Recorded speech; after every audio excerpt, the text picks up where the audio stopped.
Hi, I'm David Korn. And I'm Jim Pinkerton. Once again, we're together. Talking Heads. .tv, is it?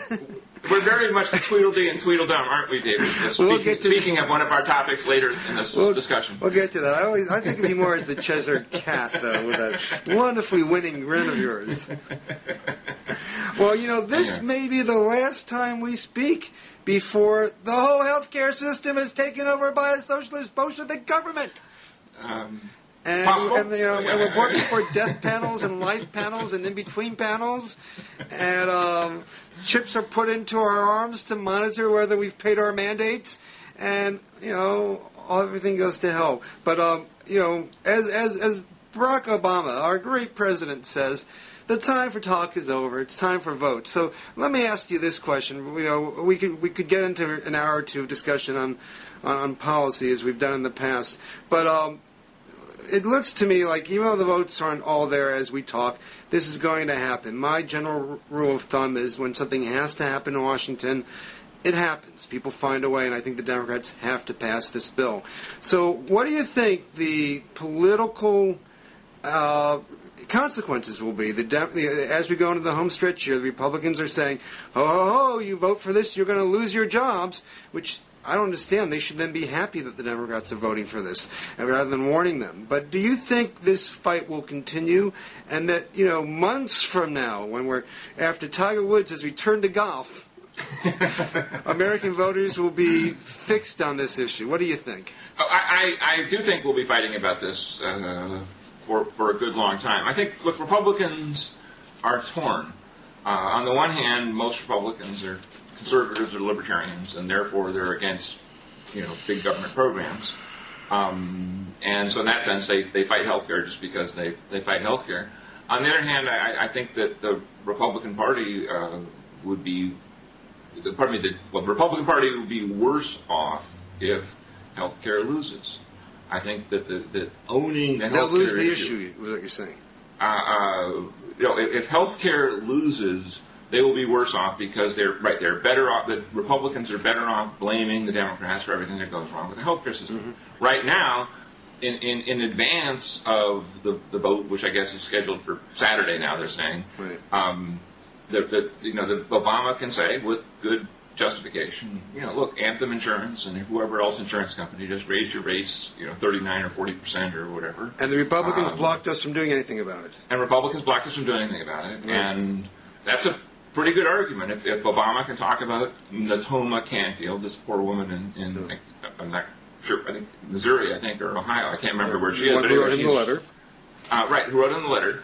Then Obama can, and then if health care fails, the Democrats will, as it were, govern from below and say, look, we're fighting the insurance companies. We're going to do it on a state-by-state basis. We're going to attack Anthem, Blue Cross in California. This what you're getting at is a dilemma that I think exists in politics in a lot of issues. If you vote to do something, you end up owning it. So right. We had this fight, say, with the stimulus. You vote, just stipulate for the moment, that the stimulus did indeed prevent the loss of 2 million jobs. But nevertheless, we still lost 2 million jobs after it was passed. So people could say, well, it's your economy now, Mr. President. Look, we've lost 2 million jobs. So if you pass a giant health care bill, or a moderate-sized health care bill, and you say this is going to make things better, and some things don't get better, whether it's fair or not, people can say, well, you're the guy in charge of the healthcare system now. Either you try to take care of this and you didn't, or you overlooked this particular issue, or you did, make a stab at fixing it and it got worse. Whatever, A, B, or C there, there's an ownership. And it's often better. Barney Frank said this to me years ago after the Republicans took over the Congress in the 1994 elections. He said it's more fun to be in the opposition. You can just sort of lob things in, and if things go wrong, it's not your fault. Exactly. Bob Dole, who was another canny legislator who, like Barney, although he was not an ideologue like Frank, but Dole certainly knew his way around the Congress, said, he was quoted in the Wall Street Journal, I can remember from the 1988 campaign, during the campaign, because we used it against him when I was working for Bush. You never forget good opposition research, right? Exactly. You never know what will come in handy.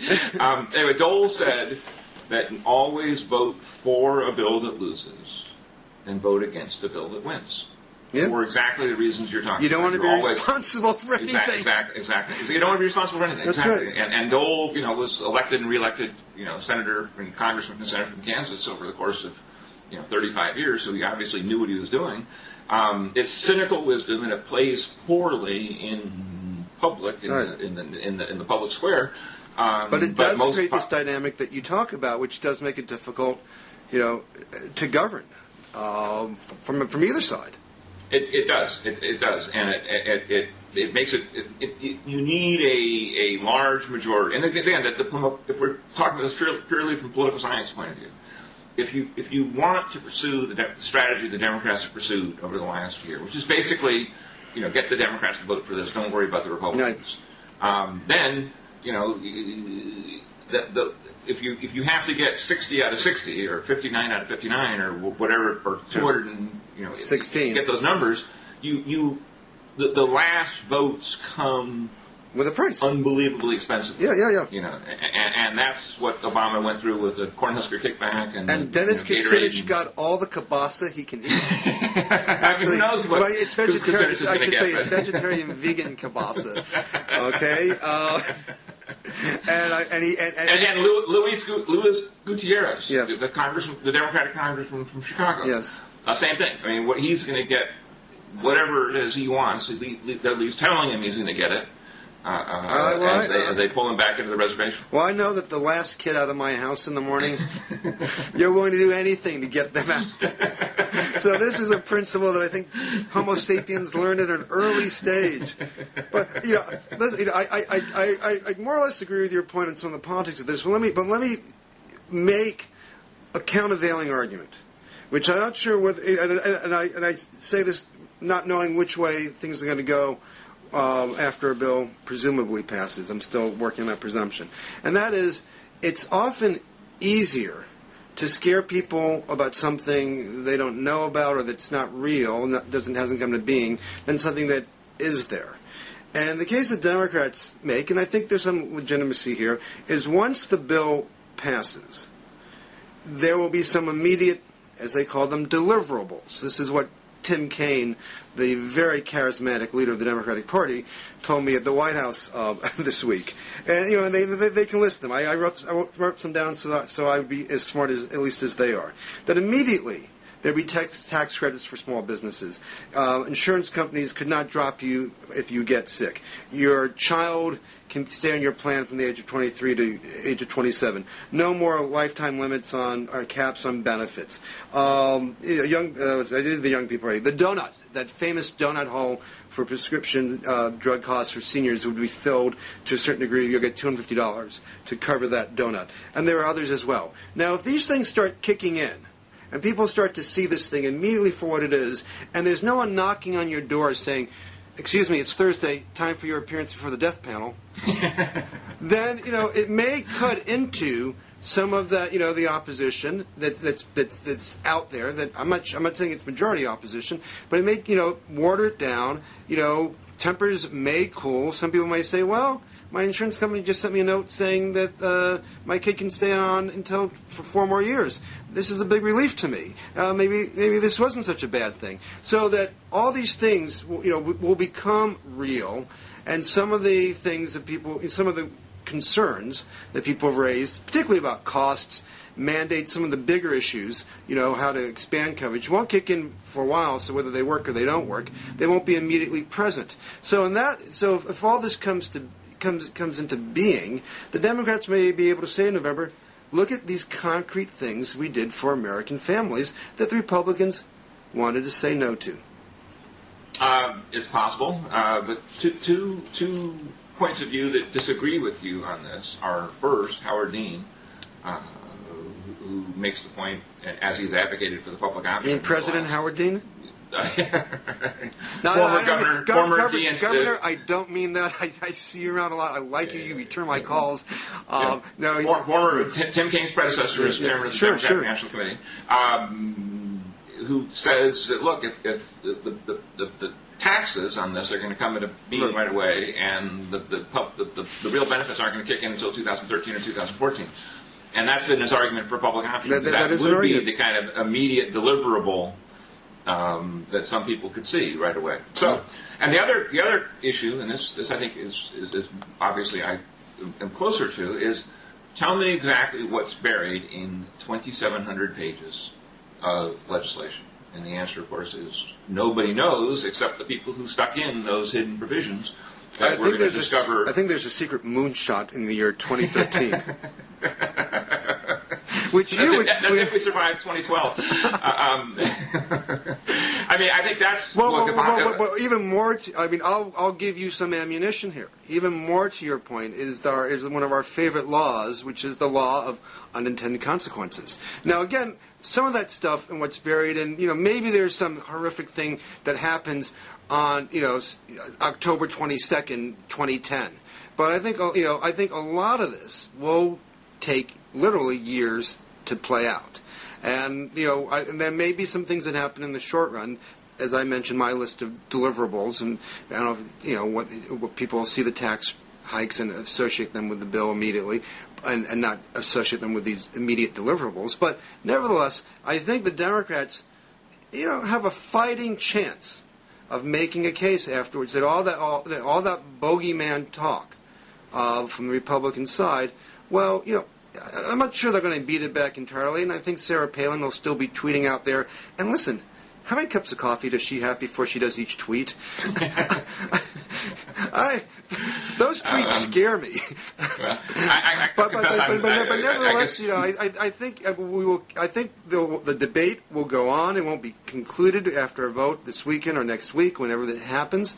But I think the Democrats might be in a better position afterwards. Maybe, but I would just point you to, and Blogging Heads fans, Theodore Lowy, L-O-W-I, the famous political scientist from Cornell, yes, who wrote a book in 1969 called The End of Liberalism, in which he said that... I read that book in college. I was made to read that book in college. Okay, it's a... Or you paid to read the book, I guess. Yes, anyway, Lowy's argument was that interest group liberalism, that was a term he coined, yes, as in groups wheeling and dealing with each other to get what they want as factions, is creating a kind of compound eye version of the public interest that is very unappealing to the voters.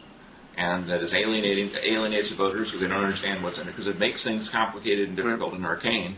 And I read the book in college too, and I wrote about Lowy and the end of liberalism in the 1993 Hillary Care debate. I dug up the column that was in the LA Times way back when, and then I wrote about it again last year.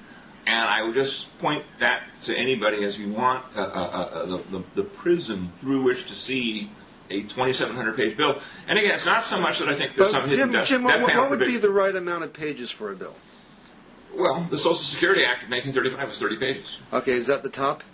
That's a nice number. How many Americans do you think read that bill? See, I have a different take. To me, it's not the length of the bill; it's who's selling the bill. I think Americans rallied behind that bill, 30-page bill during the New Deal days, because they trusted and believed FDR, and they saw it as his bill, and they didn't care if it was 1 page or 100 pages or 30 or in between.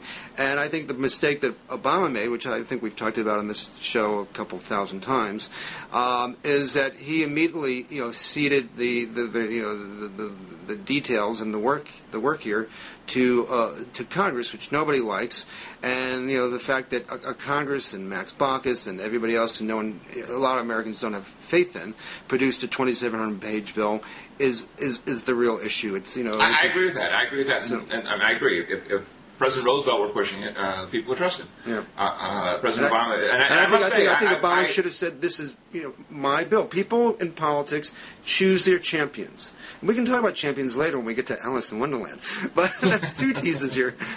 But they choose their champions and they trust them. And if Obama came out and said, "Listen, you please read this. I encourage you to read it. Let me give you the broad outlines, and I vouch for this bill." That's I think would have made a big difference. I agree. I have been struck, and I've been in this town for 30 years. I hope you years. have insurance if you've been struck. I have never seen a Speaker of the House in either party who was on TV as much and as often calling the plays, as it were, publicly as Nancy Pelosi. Newt didn't do that? No, I was around for that, and it is. There was less TV in those states. There was less TV. You're right. There was. There was a lot less TV. And there was no Fox. There's no MSNBC. There's no blogging heads. But it just seems to me that Pelosi isn't such an attractive figure to middle Americans that if I were the Democrats, I'd put her on TV. I put Obama on TV a lot more. I put Biden on TV more. I put Kathleen Sebelius. Yeah. I wouldn't put these members of Congress. No, it's an interesting. Without picking on the speaker, I agree that their job is really difficult as for any legislator, whether it's a D or an R, and it's a process. It's hard to follow. Is easy to parody. Just watch Jon Stewart any night of the week, and people who are distrustful, as they should be, of authority in Washington in general, can look in and say, I just don't like what I see happening, and but this is where we are now, and I think she and Reid will get this over the finish line. It will, they'll consider it tremendous legislative accomplishments, and then we'll be able to argue at least about reality, which is nice. What this bill really, what really comes about from this bill. So, I spent 20 years in Washington avoiding health care policy. And I think it's going to be impossible from here on in. But at least it will be, not what ifs, but look at what's happened. Very good. Well, we will leave it at that. Now, you told me once on the show that you avoid talking about Israel too. So let's talk about Israel. Well, my old I always wondered what Rabbi Maurice Davis would say. Although he was very, very liberal back in the 60s and 70s. But I spent a lot of time. Was that your rabbi? My rabbi, a great man, a leader of liberal rabbis in that era. And I spent a lot of my days, donating for trees to Israel. I figure, that Israel owes me at least 4 oaks. I want to get, and one day I'm going to collect. But for some reason, the poobahs at Blogging Heads TV want us to talk about Israel. And well, since they pay us so much, we have to do what they say. So we'll move right on to Costa Rica, baby. But union. But there was this whole blow up over Biden's visit there a couple of days back, and I got called into duty on Hardball, and we had what for Hardball was a very long segment of 9-10 minutes discussing what this meant when Biden went to Israel, and as he was there, they announced the progress, the continuation, the development of certain settlements in East Jerusalem, and was considered a real slap in the face, even though the Israeli policy of putting a freeze on settlements did not cover East Jerusalem, and the U.S. had basically said okay in November when that policy came into being with that exemption. So a lot of this was kabuki, but it was bad kabuki, and it was bad for Biden. It was bad for Netanyahu, who looks like he can't control the far right wing, parties that he's had to make a unholy or holy alliance with. But in the last day or two, we've seen, at least I've seen, because I get the press releases, Eric Cantor, the Republican whip in the House, and AIPAC, coming out with statements really blasting Biden and Obama, the Obama administration, for daring to criticize and creating any friction between the United States and Israel. And it looks like we may be back to the same old dynamic here. Yeah, I agree. I must say that Hillary Clinton is a smart politician. George Mitchell is a smart politician, and Joe Biden is. I mean, they're all three of them. You know, and they're you know, probably the total terms of political service, you know, pushing 100 years between the three of them. And what made them think they could do this? I mean, which is not to say that their position per se. This being what? This being tell the Israelis what to do on something when it's manifest that AIPAC has 75 votes in the Senate and 300 in the House, or whatever the number is. I mean, it doesn't seem like it was ever going to be possible for an American Secretary of State or an American Vice President to get the Israelis to do what the State Department wanted them to do in a situation like this. In other words, it's some things in this world you just simply say, look, this is what it is, and you know, they can do this, and we can't stop them. And so to complain about something that you can't win on is not usually, a very smart strategy. Well, I take your point, but it does seem to me that in the last year or so, you know, one of my least favorite words these days is pushback. I don't know when this became a noun. I'm sure one of our very smart viewers can find that out. Maybe the OED has it listed when it moved into the vernacular. But it seems to me there has been pushback on AIPAC. Almost like rapping here. And with J Street and so on. Yeah, with J Street, but also, which is I call it a pro-Israel lobby that, you know, takes a more peace now, or at least not a Likud position on things. And, Biden, has said a couple of times, last spring there were a couple of speeches he gave in which he basically signaled to AIPAC, we're just not going to do whatever you like. And there was some sense on the Hill, there was a lobby day that AIPAC did where they weren't as warmly received as in the past, and that some people might have thought they were pushing too hard on blowing up Iran. So it seemed like there was a little bit of a shift. Not we're not talking a paradigm shift, nothing major, but that there was a slight dip in its influence, and people were beginning, Democrats and some others were beginning to feel a little more daring in challenging some of AIPAC's positions. But let me ask you this: you are in close contact with senior officials in the Obama administration. Not that close.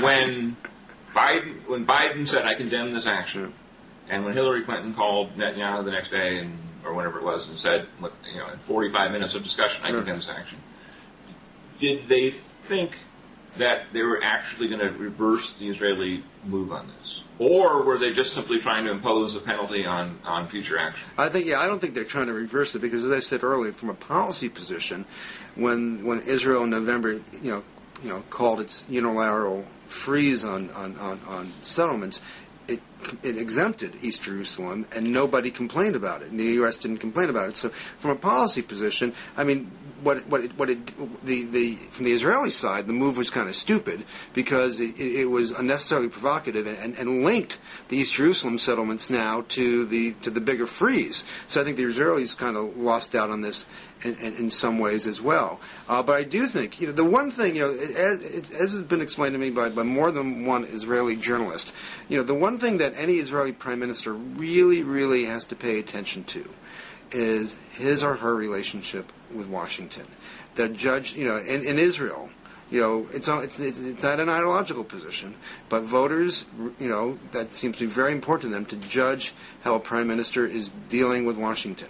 So I do think that gives any particular American president, some influence. Maybe not over, an AIPAC tied to Congress in the United States, but over the actions of a prime minister of Israel. And so making a stink with the vice president saying that, and Hillary calling Bibi Netanyahu about this, he loses face. And I think that. Well, I think he has. You might be right. You might be right. But here's the question: if East Jerusalem was not part of the settlement freeze, then then what precisely was the American complaint against the 1,600 houses in East Jerusalem? Their complaint was that the announcement was made at this point in time when the vice president was there. I mean, they conflated it with the settlement issue writ large, and basically it was this isn't helping. The vice president is in. They knew whether it was part of the policy or not. That this is going to be considered by the Palestinians as a provocative action, even though they no doubt were expecting this because they understand Israeli policy better than anyone. So, but nevertheless, they would be regarded as a provocative action at a moment when the vice president is in Israel and touring the region, trying to kickstart what they call proximity talks. I love this phrase, proximity talks, because they won't be indirect talks. It's sort of like what maybe you did in high school when your pal Stephen thought that Mary liked him or hated him. You talk to Stephen, and then you go talk to Mary and tell Mary what Stephen said, but you'd put it in the best terms possible, and then you go back to Stephen and tell him what Mary said. But this is the kind of talks that we're not talking about the Israelis and Palestinians sitting down again across the table from one another, but at least having this shuttle diplomacy back and forth to move once again to a hey, we're all in one room type of negotiations. So it was, there was a mission here to get the proximity talks going, and when you do that, you kind of expect both sides who you're dealing with to not do anything that can be portrayed or that can be seen as boneheaded. And this was boneheaded, and I think in the end of the day, it's not a policy move that's going to affect negotiations one way or another. I mean, the Palestinians no doubt have a realistic view of this, and we're playing this up for all it's worth. And it's my guess that this was that Biden and other Obama administration officials saw a way to sort of shame Netanyahu and maybe gain a chit. I would say that it was a very expensive chit for them to acquire.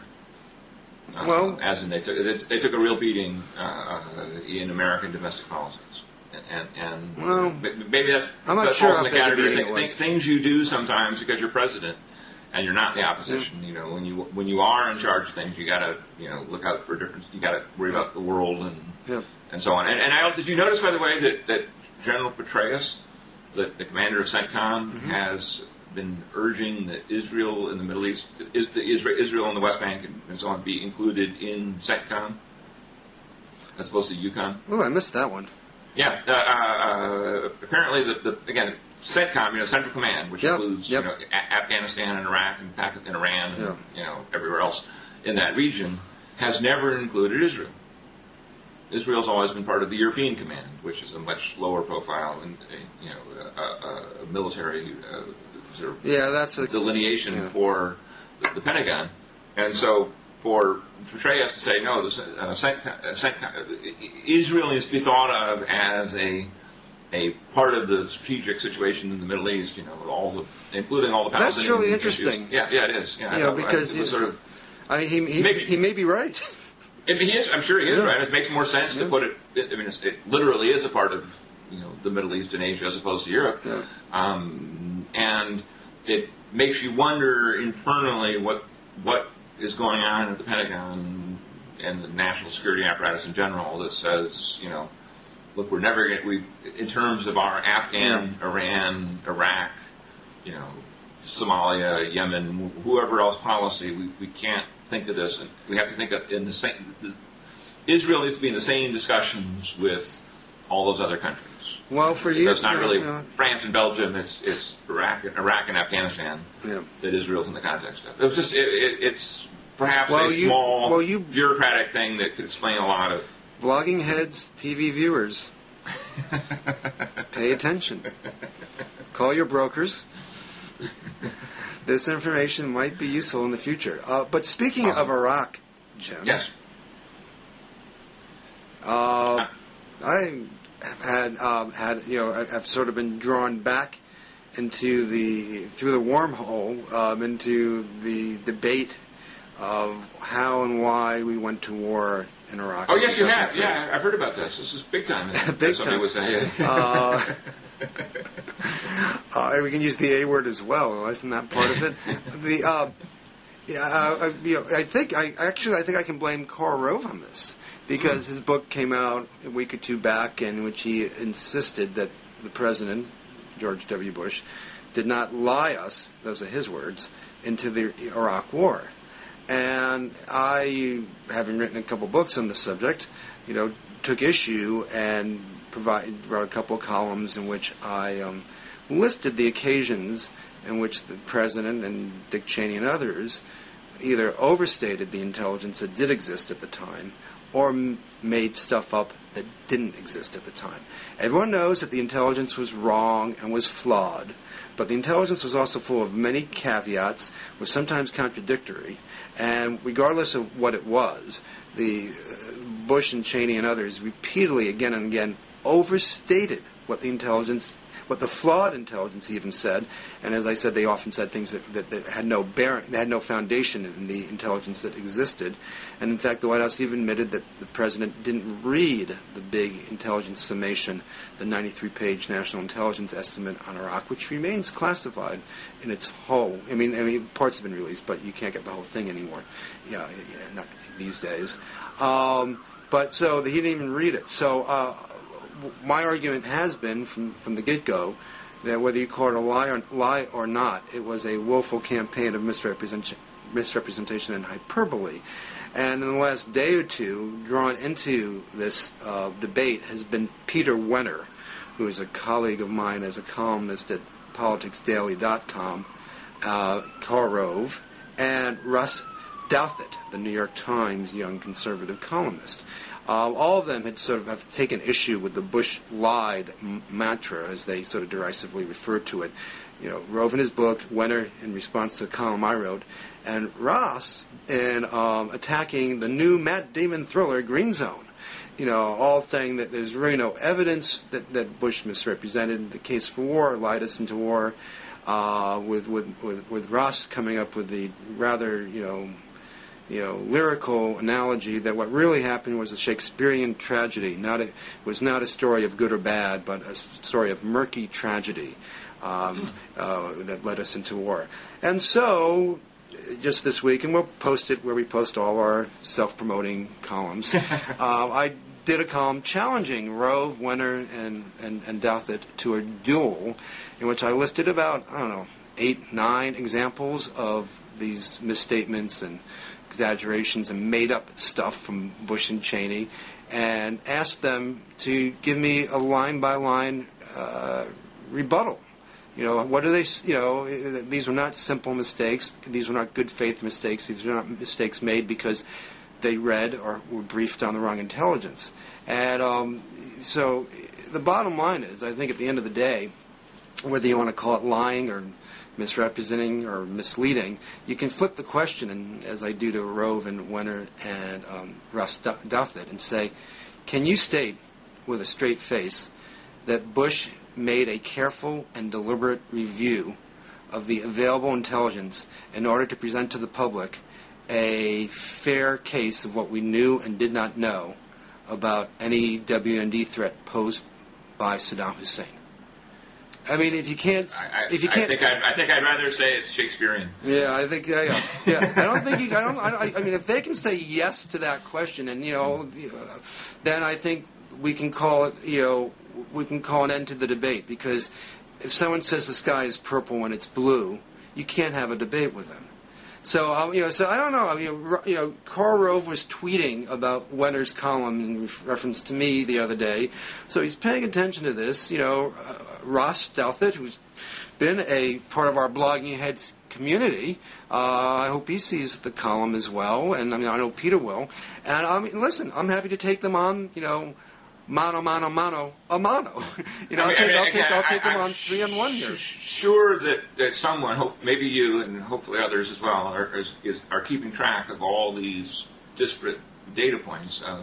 One that I saw recently, maybe you can help me remember where I read it, because frankly I can't remember as I get older, is that when former Secretary of Defense Rumsfeld met with outgoing Secretary of Defense Cohen in just 2000, 2001. At the end of the Clinton administration, and that all Russell wanted to talk to Cohen about was Iraq. This is December, January 2000, 2001, and the entire issue was, what do we do about Iraq? Yeah. Which again supports the storyline that some elements, obviously very powerful elements in the Bush administration, had dreamed of a war against Iraq, an occupation, a regime change, long before 9/11. Well, there are a lot of data points in that narrative. Paul O'Neill, the Secretary of Treasury at the beginning of the Bush administration, said the same thing when he left. There are several stories about Paul Wolfowitz, Richard Clark, who was the National Security Council counterterrorism guy, who actually stayed on after Clinton and worked for the Bush administration. Tells the story of having briefings and wanting to talk about Al Qaeda as this very real and immediate terrorist threat, and Wolfowitz saying, "Why are you worrying about them? The real issue is Saddam Hussein." And then of course when 9/11 happened, Wolfowitz just banging the drum quite strongly with neocons on the outside. Woolsey and Jean Kirkpatrick and others saying that this is our chance to go after Saddam Hussein, that he must be behind this. So that was all in keeping. This was sort of teed up, before 9/11, before they even worried about WMDs, as I point out in the story. And there's two kinds of fog of war. There's the fog of war that I think Clausewitz had in mind, which is smoke. You're in a battle and smoke, and you can't see the guy next to you, whether it's friend or foe. And the other kind of fog of war, which is sort of more of what Errol Morris was talking about in his documentary on Robert McNamara, is the fog you kind of deliberately impose on yourself or your enemies, throwing pixie dust in your eyes, just to confuse things. And I must say that as I reflect now on the last 10 years, it seems to me at least, and I haven't made a study about this, and I haven't written a book, I'm not for sure, on this, is they had the Iraq thing in mind all along as part of a larger plan. And so if that is borne in mind, then the work of the White House Iraq group, WIG as they called it, and so on, doesn't seem complicated and ambiguous. It seems like they were just moving in a certain direction, which they did. They were looking for ammunition, not the truth. And again, I'll repeat my challenge to our Blogging Heads TV colleague Ross Douthit and my good pal Carl Rove and my Politics Daily comrade Peter Wenner to sit down and we'll go over some of these quotes line by line, and you can tell me how they came about either through Shakespearean tragedy or good faith effort on the part of the president and the people around him. But or as somebody once said, following orders. Yeah, following. Well, the president. I don't know whose orders does the president follow. There's a higher father. But speaking of movies, and speaking of Through the Looking Glass. Actually, before we get to that, we should talk about the Ghostwriter. I'm at a disadvantage because you haven't seen it. That's okay. I haven't seen it. None of my feminist friends will let me see a Roman Polanski movie, so I'm in a problem. I have a problem here. But you saw it. And my favorite movies of all time, literally one of my favorite movies of all time, is indeed Chinatown by Roman Polanski. So I'm curious to know what you thought of it. It's not a particularly good movie. There's a lot of holes in the plot, which we could have a special spoiler edition of Blogging Heads where after you see it, if you see it, we can She's my warn sister, everybody my sister, my daughter. Right, I mean, Chinatown was a great movie, and it was much better plotted than this. This has some real plot holes in it that are kind of glaring to me. What was striking to me, however, was the degree of venom that Polanski and whoever was backing the movie Hollywood-wise or international movie production-wise, because it is just taken as a given in the minds of the movie that the Tony Blair character, played by Pierce Brosnan, and the sort of unnamed American characters, including this black female Secretary of State, are war criminals. I mean, it was just, in terms of the historical struggle here over memory and understanding and so on. Ghostwriter may or may not be remembered as a great movie, but it will be remembered as a ferocious, maybe too ferocious, indictment of the people we were just talking about in the previous segment. Well, we'll have to wait for Ross Douthat's review of that. Anyway, on to another movie. Alice in Wonderland, which I've seen in both 2D and 3D, so I'm up to 5D. Why did you see it in different formats? Well, because we took 9-year-olds and 2 10-year-olds to see it this past weekend, and I wanted to screen it first. So I took my 9 and 10-year-old to it a week earlier, just to sort of see how scary it would be and how creepy, and whether kids that age can handle it. But why wouldn't you see it the first time in 3D? Well, it was just actually my older one requested to see it in regular version first because she worried it might be too creepy and that 3D would enhance the creepiness. Yeah. So, but also it was a better time. But nevertheless, but I have to say, I read some of the reviews. They were kind of middling. I give it, in 3D, 3 thumbs up. Wow. You can't see the special effect I'm pulling right now on the camera, but my thumb is now coming out and touching the nose of all those viewers out there. But I thought it was, fabulously imagined. I thought it was. I didn't realize this until I actually was at the theater.